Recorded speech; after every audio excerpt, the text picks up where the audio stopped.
श्री स्वामी समर्थ. नमस्कार, मी नंदिनी. माझ्या यूट्यूब चॅनलवर तुमचं खूप मनापासून स्वागत करत आहे. तुमच्या मनातील सर्व चांगल्या इच्छा स्वामी महाराज पूर्ण करो ही स्वामींच्या चरणी प्रार्थना करते आणि आजच्या नवीन व्हिडिओला सुरुवात करते. त्या 29 जानेवारीला म्हणजेच वार आहे बुधवार, या दिवशी आलेली आहे मौनी अमावस्या. मौनी अमावस्या ही खूप महत्त्वाची मानली जाते. ही अमावस्या पौष अमावस्या म्हणून सुद्धा ओळखली जाते. मौनी अमावस्येला स्नान आणि दान करण्याला खूप महत्त्व दिलं जातं. याशिवाय या दिवशी पितरांचे पूजन केले जाते. पितरांच्या आराधनेनंतर या ठिकाणी येऊन दिवा देखील लावला जातो. यामुळे तुमचे पितर हे तुमच्यावरती प्रसन्न होतात आणि त्यांचे आशीर्वाद देखील तुम्हाला प्राप्त होतात. मौनी अमावस्या म्हणजे ज्याप्रमाणे या अमावस्येचं नाव आहे त्याचप्रमाणे या अमावस्येच्या दिवशी मौनाचे खूप महत्त्व आहे. या दिवशी भक्त शांतपणे आणि मोठ्या भक्तिभावाने गंगेत स्नान करतात असे म्हटले जाते. या दिवशी सर्व देव गंगेत स्नान करतात, त्यामुळे या दिवशी लोक गंगेत डुबकी मारतात. याशिवाय या दिवशी लोक पितरांचे पूजन देखील करतात. अमावस्या 28 जानेवारीला रात्री 7:35 सुरू होत आहे, तर दुसऱ्या दिवशी अमावस्या तिथी ही 29 जानेवारी रोजी सायंकाळी 6:05 संपणार आहे. अशात मौनी अमावस्या ही 29 जानेवारी रोजी पाळण्यात येणार आहे. या अमावस्येच्या दिवशी आपल्याला भगवान श्री हरी विष्णू माता लक्ष्मी यांची पूजा तर करायचीच आहे, त्याचबरोबर काही प्रभावी उपाय देखील करायचे आहेत. पितरांची पूजा देखील आपल्याला करायची आहे.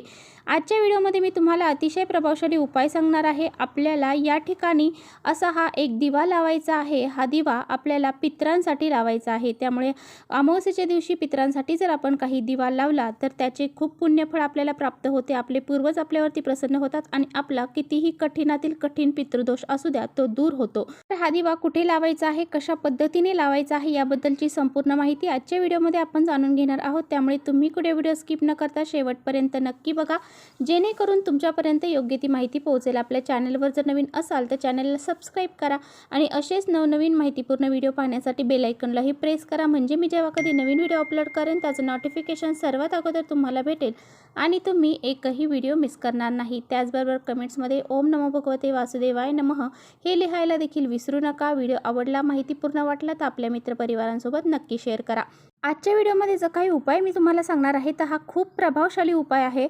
फक्त हा उपाय तुम्ही करा. हा उपाय केल्याने तुमचा पितृदोष नक्कीच नष्ट होऊन जाईल. तुमची झोळी ही सुखाने भरली जाईल, इतका हा प्रभावी उपाय आहे. तुमचे पितर हे तुमच्यावरती प्रसन्न होतील आणि तुमच्यावरती जे काही संकट अडचणी असतील तर ते संपूर्णपणे दूर होतील. जर आपल्या घरामध्ये पितृदोष असेल तर आपल्याला अनेक समस्यांना सामोरे जावे लागते.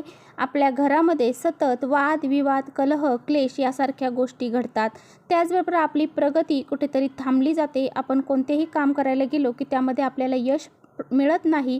त्याचबरोबर आपण कोणतंही काम करू आपली कोणतीही इच्छा पूर्ण होत नाही. तर आपल्या घरामध्ये पितृदोष असेल तर आपण कितीही अन्नधान्य घरामध्ये आणले तरी ते घरामध्ये पुरत नाही.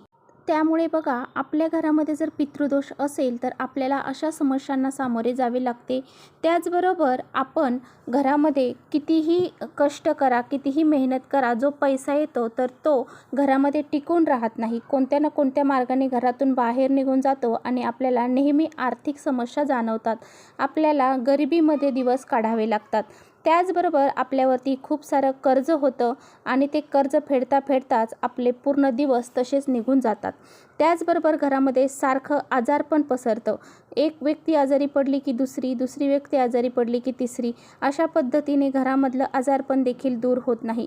मुलांची प्रगती होत नाही. मुलांची प्रगती कुठेतरी थांबली जाते.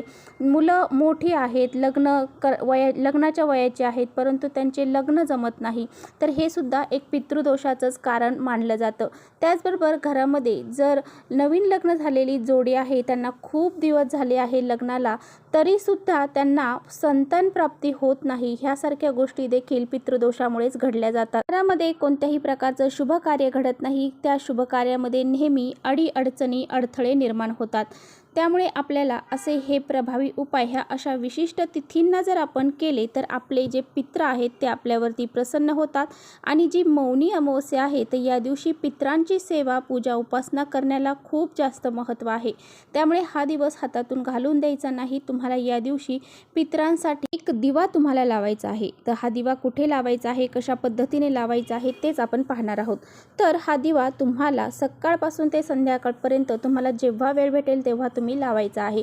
सकाळीही लावू शकता, दुपारीही लावू शकता किंवा संध्याकाळी देखील हा दिवा तुम्ही लावू शकता। ज्योतिषशास्त्रामध्ये दिव्याला खूप सारं महत्त्व दिलं जातं। दिवा हे ज्ञानाचे, त्यागाचे आणि प्रकाशाचे प्रतीक मानले जाते।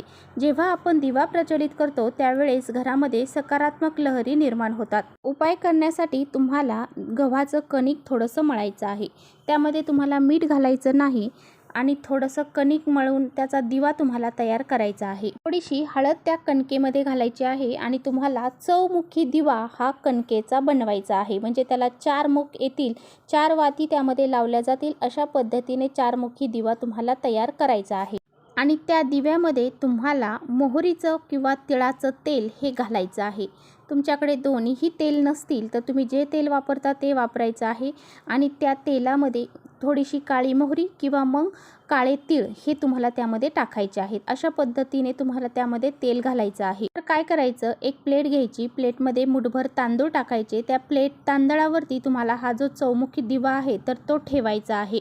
त्यानंतर तुम्हाला त्या दिव्यामध्ये 4 वाती घालायच्या आहेत। 2 वातींची एक वात करून 4 दिशेला 4 वाती लागतील असा दिवा तुम्हाला लावायचा आहे। त्यानंतर तुम्हाला थोडंसं पाणी ग्लास भरून घ्यायचं आहे, अगरबत्ती घ्यायची आहे आणि हे घेऊन तुमच्या घरामध्ये जी दक्षिण दिशा आहे तर त्या दक्षिण दिशेला तुम्हाला जायचं आहे। पहा, दक्षिण दिशेला पित्रांचा वास असतो असं म्हटलं जातं। त्यामुळे आपल्या घराची जी दक्षिण दिशा आहे त्या ठिकाणी तुम्हाला हे घेऊन जायचं आहे। तिथे गेल्यानंतर हा दिवा तिथे तुम्हाला प्रज्वलित करायचा आहे आणि त्यानंतर तुम्हाला हे एक ग्लासभर पाणी त्या ठिकाणी ठेवायचं आहे, 2 अगरबत्त्या तिथे लावायच्या आहेत आणि ओम पितृदेवाय नमः असं 108 वेळा तुम्हाला या मंत्राचा जप करायचा आहे। आणि त्यानंतर दोन्ही हात जोडून पितरांना नमस्कार करायचा आहे, क्षमा याचना करायची आहे की आमच्याकडून जर काही चुकलं असेल तर आम्हाला माफ करा असं तुम्हाला म्हणायचं आहे। त्यानंतर तुम्हाला हा दिवा तिथेच ठेवायचा आहे। नंतर दुसऱ्या दिवशी तो दिवा त्याचबरोबर खाली असणारे तांदूळ हे तुम्हाला एका मोठ्या झाडाखाली नेऊन टाकायचं आहे, जेणेकरून तिथे असणारे पशुपक्षी कीटक हे तो दिवा खातील आणि ते तांदूळ देखील खातील। तर अशा पद्धतीने हा प्रभावी उपाय तुम्हाला करायचा आहे। त्याचबरोबर तुम्हाला या दिवशी घराच्या ईशान्य कोपऱ्यामध्ये शुद्ध गाईच्या तुपाचा दिवा देखील लावायचा आहे। असं केल्याने पितृ आपल्यावरती लवकर प्रसन्न होतात। तर तुमच्या घरामध्ये तुमची लहान मुलं असतील, ती किरकिरेपणा करत असतील, हट्टीपणा करत असतील तर तुम्हाला काय करायचं आहे, तर एक मातीची पंती घ्यायची आहे, त्यामध्ये तुम्हाला तूप घालायचं आहे। त्या दिव्यामध्ये 2 वातींची एक वात करून घालायची आहे आणि असा हा दिवा तुम्हाला तुमच्या घराच्या ईशान्य कोपऱ्याला लावायचा आहे। या असा दिवा जर लावला तर आपले मुलं हे किरकिर करायचं बंद करतात, मुलांची प्रगती होते आणि आपल्यावरती आपले पित्र प्रसन्न होतात, माता लक्ष्मी प्रसन्न होते आणि त्याचबरोबर अन्नपूर्णा माता देखील आपल्यावरती प्रसन्न होते। त्यामुळे असा हा प्रभावी उपाय देखील आपल्याला करायचा आहे। तसेच तुम्हाला तुमच्या घराजवळ जर एखादं पिंपळाचं झाड असेल तर त्या पिंपळाच्या झाडाखाली सुद्धा एक दिवा प्रज्वलित करायचा आहे। तिळाच्या तेलाचा किंवा मोहरीच्या तेलाचा दिवा तुम्ही पिंपळ झाडाखाली लावू शकता, कारण देवी देवता त्याचबरोबर आपले पित्र देखील त्या झाडामध्ये वास करत असतात। त्याचबरोबर आपल्या घरामध्ये स्वयंपाकघरामध्ये जो पिण्याच्या पाण्याचा माठ आहे किंवा स्वयंपाक आपण जिथे पाणी भरून ठेवतो त्या ठिकाणी सुद्धा एक दिवा तुम्हाला लावायचा आहे। पिण्याच्या पाण्यापाशी पित्र वास करतात असं म्हटलं जातं। त्याचबरोबर आपल्या घराचा जो मुख्य दरवाजा आहे तर त्या उंबरठ्याच्या बाहेर देखील आपल्याला एक दिवा हा लावायचा आहे। तुम्ही तिळाच्या तेलाचा दिवा लावू शकता, मोहरीच्या तेलाचा लावू शकता किंवा जे तेल असेल ते लावून त्यामध्ये थोडेसे तीळ तुम्हाला घालायचे आहेत। अशा पद्धतीने तुम्हाला दिवा लावायचा आहे। त्याचबरोबर तुमच्या तुळशीपाशी तुम्हाला दिवा लावायचा आहे, देवघरामध्ये दिवा लावायचा आहे। अशा पद्धतीने तुम्हाला हे दिवे जे आहेत तर ते प्रज्वलित करायचे आहेत। तर चला इथेच थांबवते माझा व्हिडिओ थोडा जरी आवडला असेल तर नक्की लाईक करा, चॅनलवर नवीन असाल तर चॅनलला सबस्क्राईब करा। परत भेटूया अशा छानशा व्हिडिओसोबत, तोपर्यंत श्री स्वामी समर्थ।